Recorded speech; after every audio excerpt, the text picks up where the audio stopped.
اعوذ باللہ من الشیطان الرجیم بسم اللہ الرحمن الرحیم رب اشرح لی صدری ویسر لی امری واحلل عقدۃ من لسانی یفقہوا قولی رب یسر ولا تعسر وتمم بالخیر آمین یا رب العالمین۔ الحرف و انواعہ سیریز کے چوتھے لیکچر میں آپ کی خدمت میں حاضر ہوں، اور آج کے لیکچر میں ہم انشاءاللہ تعالی حروف جارہ میں اپنے دوسرے حرف کو ڈسکس کریں گے۔ آپ کو یاد ہوگا حروف المعانی میں ہم نے سب سے پہلے حروف جارہ شروع کیے ہوئے، اور حروف جارہ میں اس سے پچھلے لیکچر میں حرف جر با کو تفصیل سے پڑھ چکے ہیں۔ آج جو دوسرا حرف حروف جارہ میں سے ہم اس لیکچر میں پڑھنے لگے ہیں وہ ہے جی من۔ من حرف جر ہے، اور بڑی کتابوں میں اس کے تقریباً 8 معانی ذکر کیے جاتے ہیں۔ تو من کے پہلے معنی جو ہیں وہ کیا ہیں، یا من پہلے کن معنی کے لیے استعمال ہوتا ہے؟ تو جیسا کہ آپ اسکرین پہ دیکھ رہے ہیں، نمبر 1 پہ لکھا ہوا ہے الابتداء، یعنی من ابتدا کے لیے استعمال ہوتا ہے۔ کتابوں میں لکھا ہوتا ہے کہ من جو ہے یہ ابتداء الغایت المکانیتی او الزمانیہ اس لیے استعمال ہوتا ہے، یعنی غایت مکانیہ یا زمانیہ کی ابتدا کو بیان کرنے کے لیے۔ اب اس کا کیا مطلب ہے؟ اس کا مطلب ہے یعنی کس مکان یا جگہ سے ابتدا ہوئی یا کس زمانے سے ابتدا ہوئی۔ ابتدا کی حد مکانی کیا ہے اور حد زمانی کیا ہے؟ مثال دیتا ہوں تو بات بالکل واضح ہو جائے گی۔ قرآن مجید میں اللہ تعالیٰ نے ارشاد فرمایا کہ سبحان الذی اسریٰ بعبدہ لیلا من المسجد الحرام الی المسجد الاقصی۔ تو المسجد الحرام سے پہلے جو من استعمال ہوا ہے یہ ابتدا کے لیے استعمال ہوا ہے، یعنی سیر کرانے کی ابتدا کس مکان سے ہوئی؟ مسجد حرام سے ہوئی۔ تو یہ ایگزامپل تو ہو گئی جی غایت مکانی کی، اور غایت زمانی کی ایگزامپل بھی قرآن مجید سے لیتے ہیں۔ اللہ تعالیٰ نے قرآن مجید میں ارشاد فرمایا لَمَسْجِدٌ أُسِّسَ عَلَى التَّقْوَى مِنْ اول یوم احق ان تقوم فیہ۔ تو یہاں پہ اول یوم سے پہلے جو من لگا ہوا ہے یہ من غایت زمانی کے لیے استعمال ہوا ہے، یعنی مسجد کی بنیاد کا آغاز پہلے روز سے تقوی کی بنیاد پر رکھا گیا۔ تو من جو ہے اس کا پہلا استعمال جو ہے وہ ابتدا کے لیے ہے، اور ابتدا کس کی؟ ابتداء الغایت المکانیتی او الزمانیتی۔ اب دیکھتے ہیں جی من کا دوسرا استعمال، اور من کا دوسرا استعمال جو کتابوں میں ملتا ہے وہ یہ ہے کہ من جو ہے التبییض کے لیے استعمال ہوتا ہے۔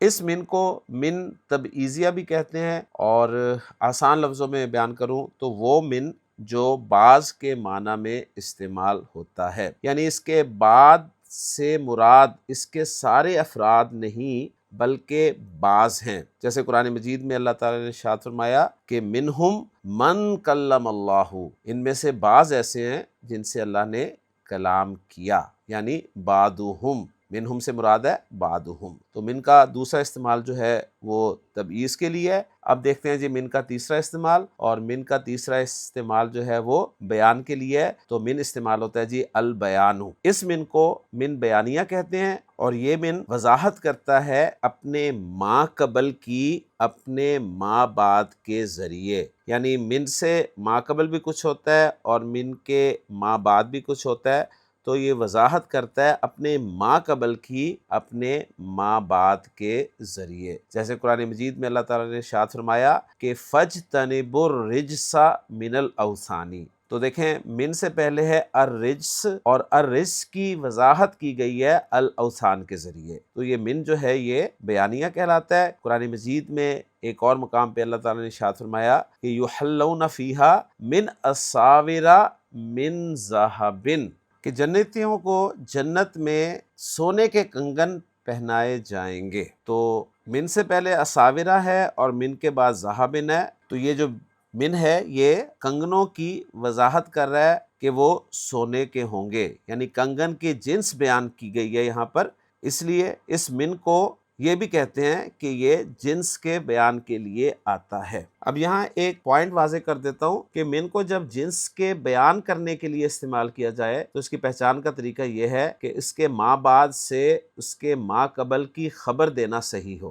کیا مطلب ہے اس بات کا؟ اس کا مطلب یہ ہے کہ ما بعد کو یعنی من کے ما بعد کو خبر بنا دیں اور من سے پہلے والے کو مبتدا بنا دیں، یعنی الاساور ہیا ذہبن۔ کیا مطلب ہے اس کا؟ اس کا مطلب ہے کنگن ہی سونا ہے۔ دیکھیں اساورہ اور ذہب کے درمیان میں من تھا تو ہم نے من کے بعد والے کو یعنی ذہب کو خبر بنا دیا اور من سے پہلے والے کو ہم نے مبتدا بنا دیا، اور مبتدا اور خبر کے درمیان ہم نے ایک ضمیر فصل استعمال کر لی جس سے ہمیں ہی کا ترجمہ بھی مل گیا کہ الاساور ہیا ذہبن، یعنی کنگن ہی سونا ہے۔ اور آپ یوں بھی اس کو استعمال کر سکتے ہیں کہ من کا جو ما بعد ہے اسے خبر بنا دیں اور اس سے پہلے ایک مبتدا جو ہے وہ ضمیر کی صورت میں نکال لیں، اور وہ ضمیر جو ہے وہ مبتدا کے مطابق ہونی چاہیے۔ تو اساور جو ہے یہ کنگن ہے، اسورہ کی جمع ہے، جمع مکسر ہے، تو اس کے لیے ہیا کی ضمیر ہم نے محذوف نکالی،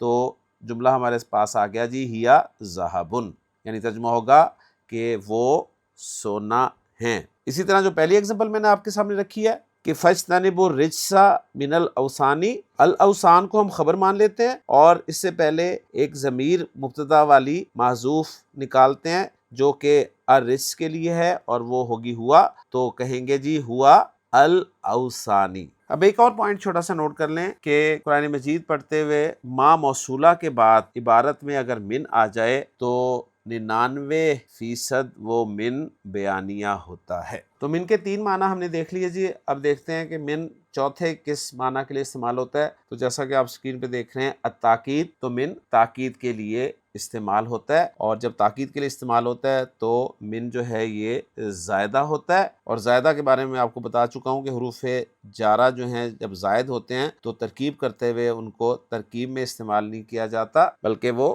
تاکید کے لیے استعمال ہوتے ہیں۔ من زائدہ کی ایگزامپل ہم دیکھ لیتے ہیں جی جو تاکید کے لیے ہے۔ قرآن مجید میں اللہ تعالیٰ نے ارشاد فرمایا کہ حل من خالق غیر اللہ، تو یہاں پر من زائدہ ہے، اور ذہن میں رکھیے گا کہ من زائدہ کے لیے شرط ہے کہ وہ ایسے کلام میں استعمال ہوتا ہے جو کلام منفی ہو اور سوالیہ ہو، اور جس اسم کے ساتھ من زائدہ استعمال ہوتا ہے اس اسم کا نکرہ ہونا بھی ضروری ہوتا ہے۔ تو ایگزامپل میں دیکھیں حل من خالق غیر اللہ، تو یہاں پر من جو ہے زائدہ ہے جو کہ خالق پر استعمال ہوا ہے، اور خالق جو ہے وہ نکرہ ہے، اور یہاں پر لفظاً یہ مجرور ہے لیکن محلاً ہم اسے مرفوع مانیں گے کیونکہ یہ مبتدا ہے۔ اب آپ کے ذہن میں سوال یہ پیدا ہوگا کہ مبتدا تو معرفہ ہوتا ہے، تو مبتدا بالکل جی معرفہ ہوتا ہے لیکن مبتدا نکرہ بھی ہو سکتا ہے اگر اس سے پہلے حرف نفی ہو یا حرف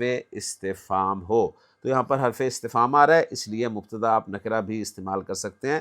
تو اصل میں یہ جملہ تھا حل خالق غیر اللہ، یعنی کیا کوئی خالق ہے اللہ کے علاوہ؟ تو من کا جو چوتھا استعمال ہے وہ یہ ہے کہ من تاکید کے لیے بھی استعمال ہوتا ہے۔ اب دیکھتے ہیں جی من کا 5واں استعمال۔ تو من کا 5واں استعمال آپ دیکھ رہے ہیں اسکرین پہ، وہ ہے البدل، اور بدل سے مراد ہے 2 چیزوں میں سے ایک کو دوسری پر بلا عوض منتخب کرنا۔ اس کے لیے قرآن مجید سے آیت کا ریفرنس میں آپ کو دیتا ہوں جی، اللہ تعالیٰ نے فرمایا اَرَضِیتُم بِالْحَیَاةِ الدُّنْیَا مِنَ الْآخِرَةِ، کیا تم راضی ہو گئے ہو دنیاوی زندگی پر آخرت کے بدلے میں؟ تو یہاں پر جو من ہے یہ بدل کے لیے استعمال ہوا ہے، اور بدل میں نے واضح کر دیا کہ 2 چیزوں میں سے ایک کو دوسری پر بلا عوض منتخب کرنا۔ یہ وہی معنی ہے جی جو با کے تھے جب وہ بدل کے لیے استعمال ہوا تھا۔ جی من کے 6ٹھے معنی کی طرف چلتے ہیں، جیسا کہ اسکرین پہ آپ لکھا دیکھ رہے ہیں الظرفیہ۔ کیا مطلب ہے کہ من جو ہے یہ ظرف کے معنی میں بھی استعمال ہوتا ہے، اور اس کے لیے قرآن مجید کی اس آیت کو ذکر کیا جاتا ہے۔ اللہ تعالیٰ نے سورۃ الجمعہ میں ارشاد فرمایا کہ یا ایھا الذین آمنوا اذا نودی للصلاۃ من یوم الجمعۃ، یعنی من جو ہے فی کے معنی میں استعمال ہوا ہے کہ جب آواز دی جائے نماز کے لیے جمعے کے دن میں، تو فی یوم الجمعہ مراد ہے یہاں پر۔ تو من جو ہے یہ ظرف کے لیے بھی استعمال ہوتا ہے۔ من کے 7ویں معنی جو ہیں جیسا کہ آپ اسکرین پہ دیکھ رہے ہیں وہ لکھا ہوا ہے جی کہ السببیہ والتعلیل، یعنی من جو ہے یہ سبب، وجہ اور علت بیان کرنے کے لیے بھی استعمال ہوتا ہے۔